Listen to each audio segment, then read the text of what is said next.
Morning, welcome to the Council Mayor's update for the regular meeting council from February 27th. First thing we did, we had a public hearing regarding a closure of a road allowance up in the east, right at the top of the water tower hill there, basically, and it's just closing down a road allowance, allowing the two property owners on either side of that space to acquire that land. The reason why it wasn't put up for that we didn't list it to sell it is because there's a major water line that runs through that, so nobody can build there anyway. The only value to anybody is to the two adjacent homeowners. This was just a public hearing to close that so that we can make that sale. Council meeting fairly short. Big piece, we did first reading to the new land use bylaw. I've been telling everybody to pay attention to this and attend the open houses and stuff, and I think we got some great feedback from those. Three big pieces for me, just so that you know as to what's happening with this. Number one is the number of land use districts that we have. Right now we've got 41 or 42 land use districts in the size of this town. It's ridiculous. It's crazy. Every house basically has its own land use district. We've got more than 41 houses, but 41 is a ton for a community this size. We're taking it down to 6. You can go on the website and read more about this if you want it. So that's the big one, going from 41 to 6 districts. Number two, big one is actually dealing with secondary suites properly, finally. This would make secondary suites a permitted use throughout town. It's what exists today. Put all the rules you want around secondary suites. People are doing whatever they want anyways. So this just makes it easier for them to do it, because our concern is the safety of them. The more restrictions, the more process, the more money it costs people to do it, the less they're going to make them safe. It's happening today. Let's make it a smoother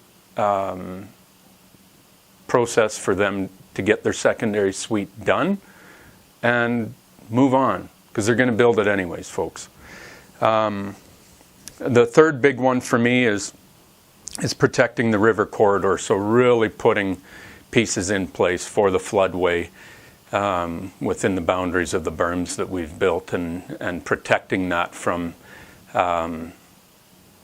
anything other than floodway. So that's the big piece there on the new land use bylaw. Public hearing is scheduled for, where'd it go? April 3rd at 3 p.m. So if you've got thoughts on that, you're more than welcome to come to the public hearing. Always great entertainment. United Way Partnership Grants. So Shelley came and presented as to the partnership grants between the United Way and Town of High River.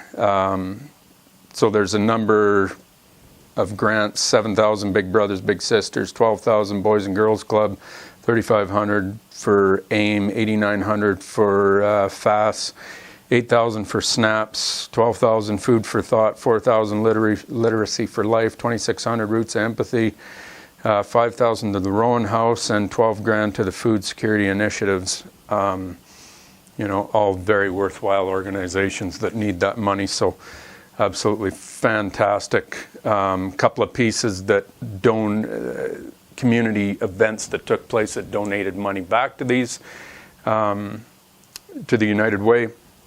Highwood Curling Club, Great Scott Tournament, always a blast.